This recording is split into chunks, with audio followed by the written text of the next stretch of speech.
Imagine bombs falling like rain, the ground shaking so violently you can barely stand. In the midst of this chaos, a young woman in a crisp white uniform calmly tends to a wounded man. He's bleeding, scared, and he's wearing the enemy's uniform. She doesn't see the uniform, she sees a human being in pain. This is the story of countless nurses who, throughout history, have stood on the front lines of conflict, not with a weapon, but with compassion as their only shield. Today, we're diving into the incredible, often harrowing world of battlefield nursing. We'll be drawing from real testimonies of Red Cross and field nurses.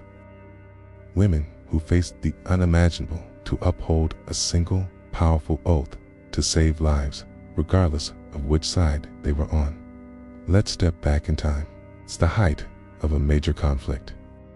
For a nurse, the day begins before the sun rises, not with a gentle alarm, but with the roar of artillery fire.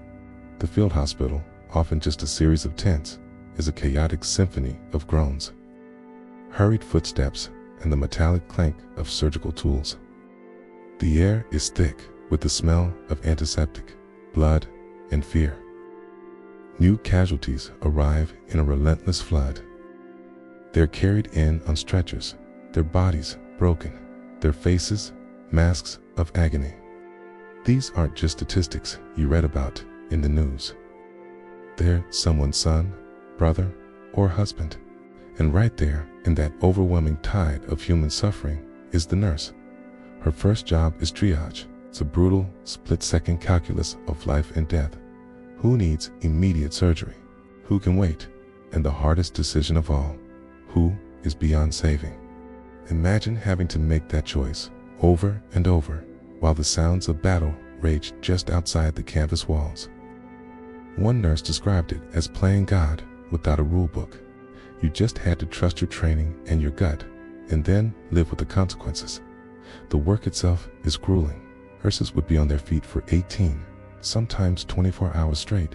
They cleaned wounds filled with mud and shrapnel, administered morphine with steady hands, and assisted in amputations under the dim light of a kerosene lamp.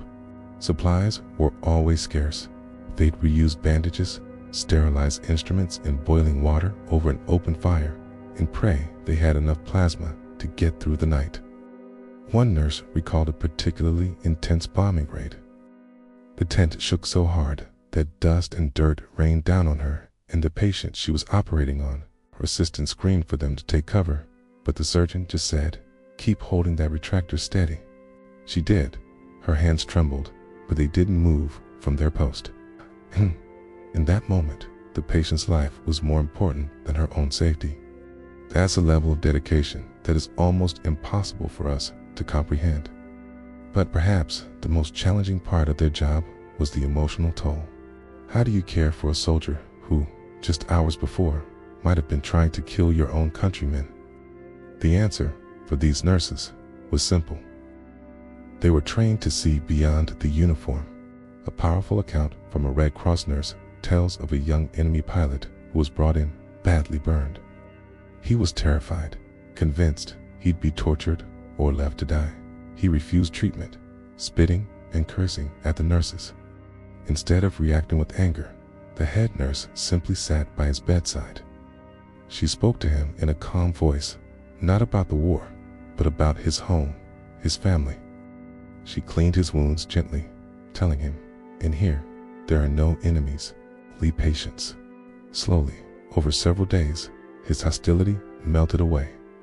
He began to see her, not as an adversary, but as a caregiver. Started talking about his mother, who was also a nurse.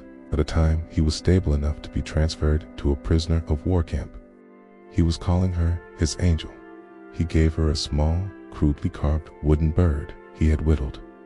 She kept it for the rest of her life as a reminder that humanity can be found in the most inhuman of places. This wasn't an isolated incident. Nurses constantly fought a two-front war, one against physical injury and another against the hatred and division that fueled the conflict. They created a small bubble of peace in a world gone mad. They shared their meager rations with wounded prisoners, wrote letters home for soldiers who had lost their hands, and held the hands of the dying regardless of the flag on their sleeve. They offered a quiet word, a cool cloth on a fevered brow, a moment of dignity in the face of death. One nurse said the hardest part wasn't the blood or the bombs, but seeing the look of surprise on an enemy soldier's face when he was treated with kindness. It was a look that said, "Why are you helping me?" Her simple act of care was a direct challenge to the very foundation of war. Of course, this came at a tremendous personal cost. These women witnessed horrors that would haunt them forever. They suffered from exhaustion, malnutrition, and the constant stress of being under fire. Many were wounded or killed in the line of duty. The hospitals themselves were often targeted, a blatant violation of the Geneva Conventions. When they returned home, the war didn't just end for them. They carried the memories, the faces of the boys they couldn't save, the screams that echoed in their nightmares. Many found it difficult to readjust to civilian life, where people complained about trivial things. How do you explain what you've seen to someone who has never had to decide who lives and who dies? Yet, when asked if they would do it all over again, the answer from these nurses was almost always a resounding yes. They weren't fighting for a country or a cause in the traditional sense.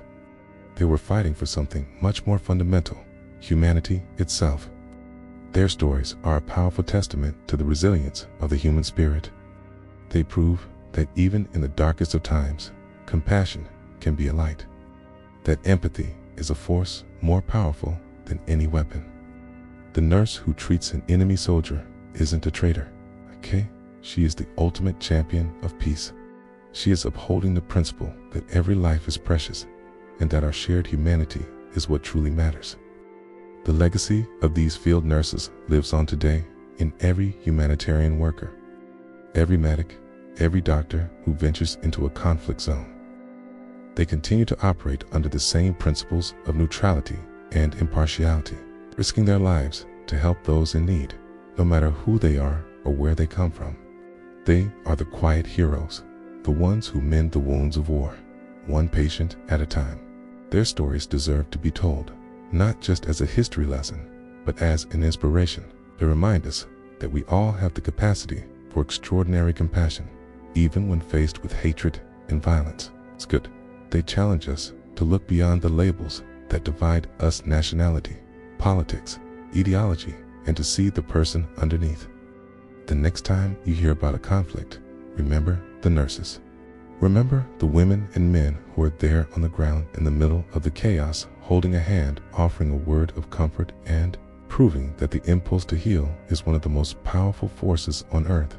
Thank you so much for watching and for taking the time to honor these incredible individuals with me. If their story moved you, please consider sharing this video. Don't forget to like and subscribe for more stories of unsung heroes. See you in the next one.